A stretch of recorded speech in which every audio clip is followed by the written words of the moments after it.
So the next salt what we are learning is baking soda. The chemical name for baking soda is sodium bicarbonate, NaHCO3. How do we prepare baking soda? We have seen in the previous salt that the first step itself we get the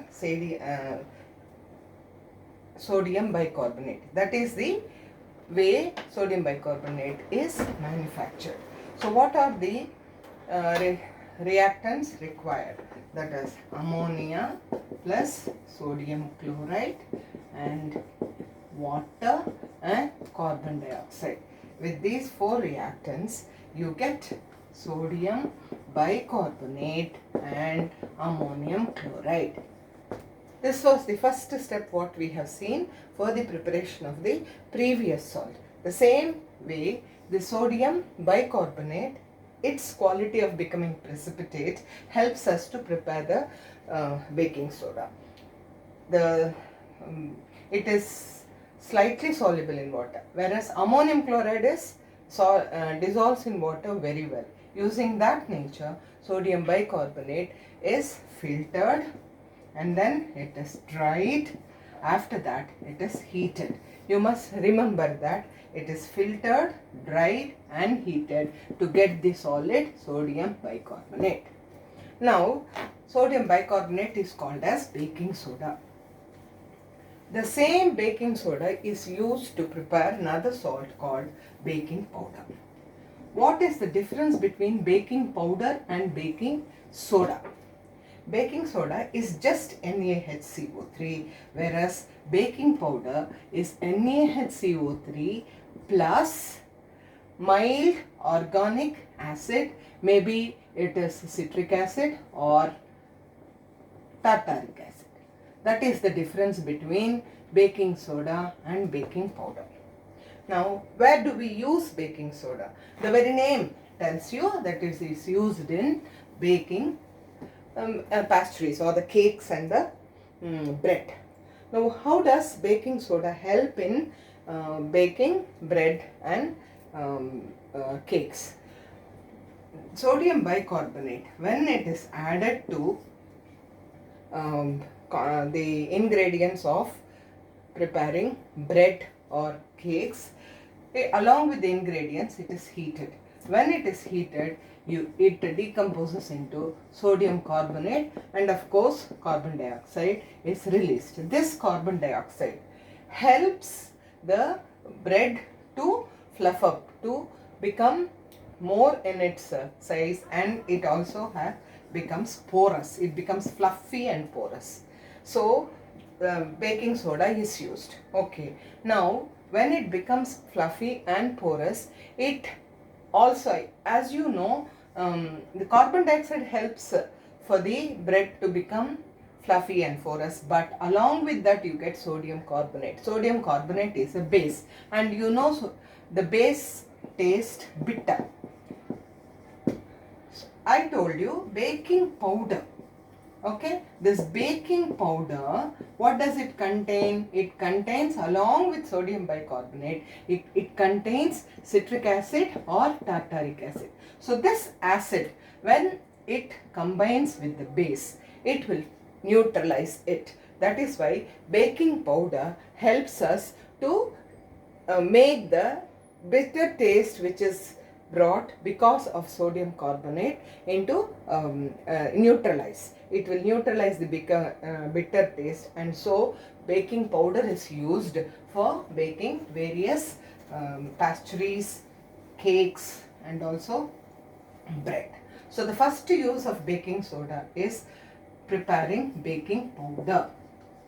Now, along with that, the second use of the baking soda, you must have seen that while if anybody is suffering from acidity, they are given this baking soda because of its alkaline nature.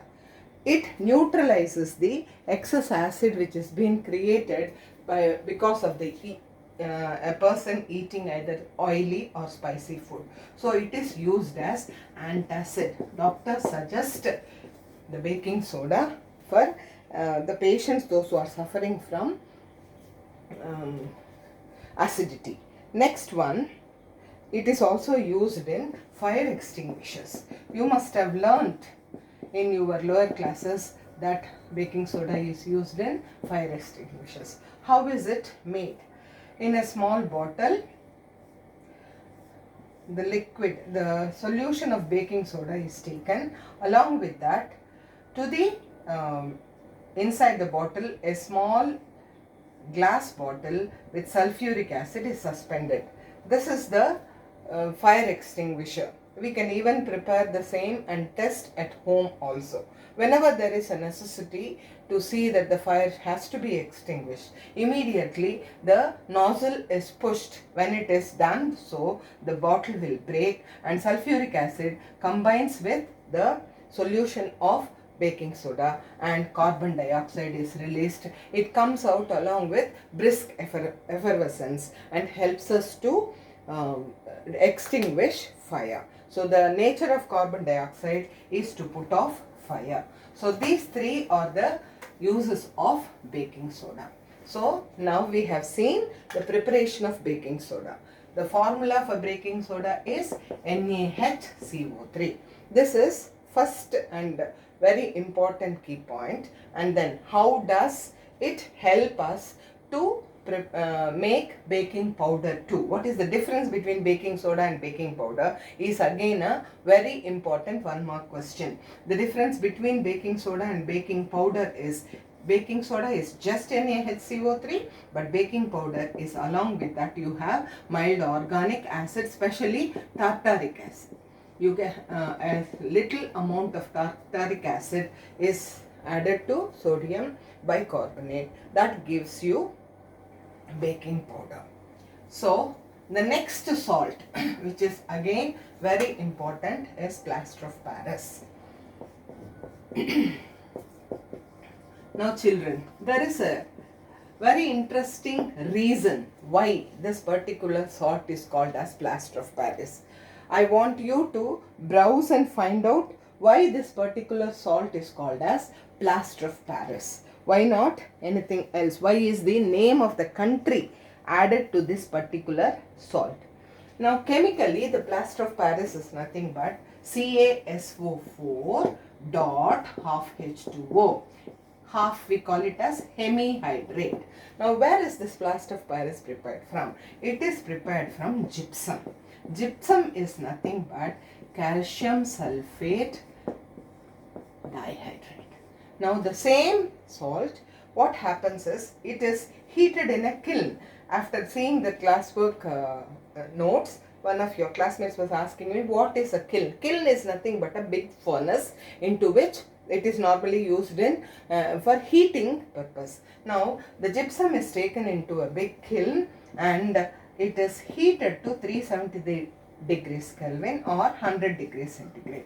Now calcium sulfate dot 2H2O, when it is heated to 373 degrees Kelvin, what happens is the amount of 2 water molecules, the water is being reduced and you get calcium sulfate half H2O plus 1.5 water molecule. So this is the salt which we require and that is plaster of Paris. Now whether there was other question from your classmates whether this plaster of Paris can be converted into gypsum again. Now who uses plaster of Paris more? Normally we come across people, those who met with accidents and those who have injured their bones. When they go to the doctor, they use plaster of Paris to see that the bones are being treated by using mixing plaster of Paris and applying in the place where the fracture has happened. And what happens, it becomes very hard. You can keep the POP for a given number of days and then that helps us to see that the particular part is immobilized and that will help the fractures to set in. So the nature of plaster of Paris is it becomes hard white powder. This is gypsum. Now, when plaster of Paris is kept open, it absorbs water and it becomes very hard, and that is gypsum. So, CaSO4 half H2O, when water is added, it does become CaSO4 2H2O2. Why is this half H2O? Now, two molecules of CaSO4, they together share one molecule of water. That is why the one unit formula of CaSO4 half H2O is called as POP, the plaster of Paris.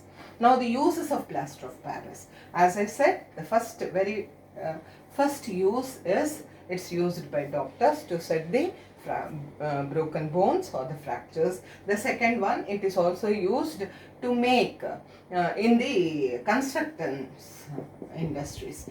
During construction, even for a wall, when they construct wall, after they apply the cement to make it into a smooth surface, they use plaster of Paris, which we normally in common language we call it as putty. And the third one, you should have seen on the roadsides people using molds of plaster of Paris to make toys. So this plaster of Paris can be used, you can mold it in whatever shape you want when it is wet. Allow it to dry, so it becomes the gypsum, which is very hard, it cannot be broken again. And used like how you use plaster of Paris. These are the uses of plaster of Paris. This is very important salt, and it is also important that the formula should be remembered. Now we have dealt with sodium chloride, sodium hydroxide and calcium oxychloride. Today we have seen sodium bicarbonate NH2O, and we have seen sodium carbonate NH2O, sodium bicarbonate, and plaster of Paris CaSO4 half H2O. These are the 6 salts which we have to learn in the given portion. Now, formulas are very important, preparation is also important, uses are to be learned, because definitely 1 or 2 questions would definitely come in board exams. Now, I was talking to you about water of crystallization. What is this water of crystallization? As we were learning the lesson, we could see, I was writing CaSO4 half H2O, and we also saw Na2SO4, Na2CO3, 10H2O. So here we understand that 1 unit of formula unit of any salt with a particular number of water molecules becomes a crystalline salt. Salts are of 2 kinds, I said, hydrated salts and unhydrated salts. Some of the hydrated salts, they have particular number of water molecules along with that, which gives them the color and also the crystalline structure. I'll be sending you a link in which you can see how ferrous sulfate, I think in 9th standard you must have also did it, you must have done it in the lab. When you take up ferrous sulfate, which is green in color, or copper sulfate, CuSO4, when you take a little of blue color copper sulfate crystals in a test tube and heat it, it converts into white color or grayish white color powder. If you add a few drops of water again, it again regains its color. It's because when it loses water of crystallization, it also loses its color. It becomes grayish white.